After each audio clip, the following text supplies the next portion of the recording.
third exercise is the finish. Make sure when you finish, you stretch that cord out. Good finish. Everything's aiming right down towards the target line. Now, for you golfers who do have a tendency to come across the ball, which is a lot of golfers out there, at the top of your backswing, you have a tendency what they call cast or want to come over the top. One exercise that you really want to work on, when you get to the top of your swing and you stop and you're holding the club there, okay? Do that for 10 seconds, and then start your hip turn down and stop and hold it there for about 10 seconds. Teaching those muscles to learn that once you're to the top of your swing, you don't want to have that first move coming out over the top. You want to have that first move coming back inside, and it's all done by starting your downswing with your hips. Don't start it with your arms or hands. Start it with your hips. So you get to the very top, hold it, and start down with your hips, and hold it right there. That's going to teach those muscles to start back down on that inside path, and that tendency to want to come over the top in about 2 to 3 weeks will be gone. Get to the very top of your swing, and start down. And then release. So the exercise cords are very vital. The main focus of the machine, as I said earlier, is swing plane. The swing plane is where most golfers have their biggest problem with consistency. But these exercise cords are going to train and teach your muscles to learn the proper swing, the proper positions to be in.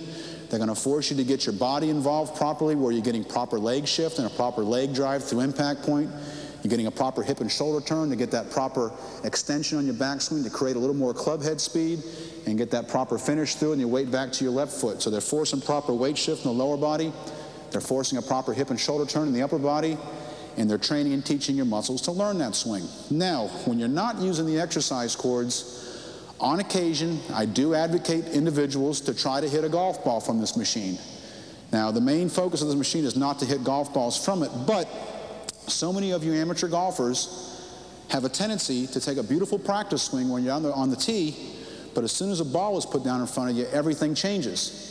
So from that standpoint, the psychology of it, to get used to taking that same consistent swing over and over again and making contact with the golf ball, the natural feeling of having a ball down in front of you, I do advocate on occasion to try to hit balls from the machine. Now, if you're in a setup in a backyard where you don't have an area to hit golf balls, if you don't have a net, you can put a plastic wiffle ball down, and it's just as effective as hitting a regular golf ball.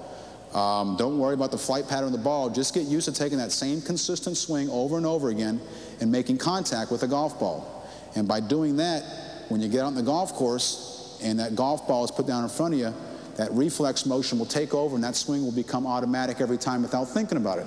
And that's the whole key to playing good golf, is to have a consistent repeating golf swing. The only way you get consistency is through repetition. But that repetition has got to be done the same every time, and it's got to be done correct, or you're not helping yourself. And so many golfers that go to the driving range and they come to me and they go, I practice all the time, but I'm not getting any better. Well, practice doesn't make perfect. Perfect practice makes perfect. And that's why this machine is so effective, is one, it forces the golfer to fundamentally take the same correct swing every time, staying on proper plane. All the body fundamentals are correct. Secondly, it's training and teaching your muscles to learn that. The exercise cords are accelerating the learning process in your muscles. You can build muscle memory just through swinging the golf club. You can build muscle memory just swinging on this machine back and forth. But by putting tension against your swing, your backswing and follow through, those muscles are progressing about 3 or 4 times faster than by just swinging the golf club. So what I tell folks, that 15 minutes of using this machine is the equality of going to a driving range and hitting golf balls for an hour, but doing it perfect every time, because the machine is forcing you to do it the same every time. Now, when you're not using the exercise cords, a couple of things that this machine is good for. One, there's not a better piece of equipment on the market, in my opinion, to help timing and tempo. And timing and tempo is so important to a golfer. No matter how good of a swing you have, if your timing is slightly off, you're not going to get the results that you want. If your tempo, your rhythm's off, you're not going to get the results that you want. And one of the great things about the Swing Trainer is it allows a golfer to physically listen to your swing speed. You know, there's all kind of digital things that you can put on the ground that when your club head comes by, it'll register the club head speed. But that doesn't necessarily help a golfer. It may help a club fitter determine what type shaft you should have on your club, but it doesn't help you become a better golfer. And so many golfers, I mean, they get these machines and they put them down in front of them, and it's kind of like a contest of who can swing the hardest. And that's not going to make you a better golfer at all. But on this machine here, when your club is riding along the ring, you can hear it. It's the only piece of equipment that I know of that allows a golfer to physically listen to his swing speed. So once you're done doing that initial 10 or 15 minutes of exercising and building the muscles up, the next thing I want you to go on to is the timing and tempo aspect. Get on the machine for about 5 to 7 minutes and just swing.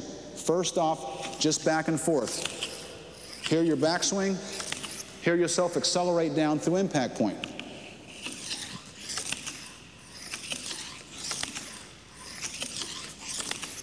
Now I want you to take about 15 to 20 swings, stopping as you would on a golf course, as if there was a ball down in front of you. Take the address position, and then hear your backswing and hear yourself accelerate through, and try to listen and make a count out of it. 1001, boom. 1001, boom. You can actually hear your swing speed. So one of the great things about it is it allows a golfer to get into a good rhythm, to try to take about 20 swings or more and repeat the same sound, the length of that sound, over and over again. What that's going to do, it's going to get you into a great tempo, a good rhythm. When you get on the golf course, it's so important to have every swing speed the same. Second thing is the timing aspect. It's one of the greatest things out there, from the top of your backswing down to impact point, to be able to hear your swing so that you can get your hands and hips through impact point at the same time. So your hands aren't ahead of your body, or your hips aren't overly ahead of your hands. As you come down through impact point, get set up at the top of your swing as you should be, and as you come down the impact point, being able to hear your swing, it helps tremendously to get the hips and hands to impact point at the same time. So start in the address position, go up, and back through. And listen to that downswing as you come through, so that your hands and hips are coming through at the same time.